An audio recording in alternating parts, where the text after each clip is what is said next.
You have the double dig method. Now, this is what I like to do in my garden. It's a good way to work up a bed. But again, for those that are not able to do this, a rototiller or some other method. But the double dig method leaves you with a very nice, well-prepared, loose garden bed. And it's a very good way of working it up. The goal is to loosen the soil down 24 inches deep.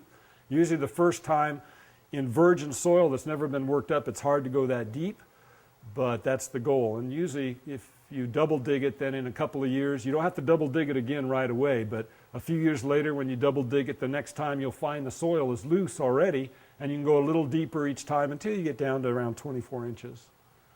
The upper layer of the soil is not turned over. Compost is added to the upper layer, just like you would in nature, which we talked about a moment ago. And this is what it looks like. If we had a cross-section of the soil, what you do is, if this is soil here, you dig a trench coming like towards us and into the screen, and we're looking at a cross-section. You take the soil out and you put that in a wheelbarrow, the first section. And you're going to put that at the other end of the garden. And we're going to make a bed that stretches to the left here, this direction. So you dig down, and then you take a spading fork, and you go down another 12 inches or so, and you just loosen the soil. Work the spading fork back and forth so that the soil's loose. And then the next thing you do is you take the soil in this section here, and you move that soil into the ditch that you prepared previously. So it'll pile up and look like so. Then you take the spading fork and work this section up, move soil from here to there, and you just keep working your way until you end up with a bed that has been double dug.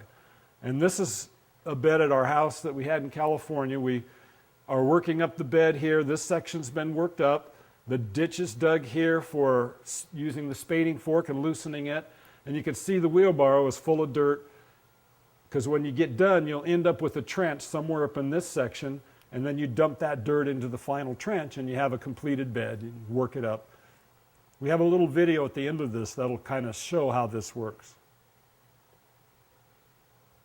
And this is what the bed looks like, the garden looks like when it's completed. The bed that you saw being double dug was this bed right here. And you can see the corn at different stages of growth, green beans, onions, these are onions.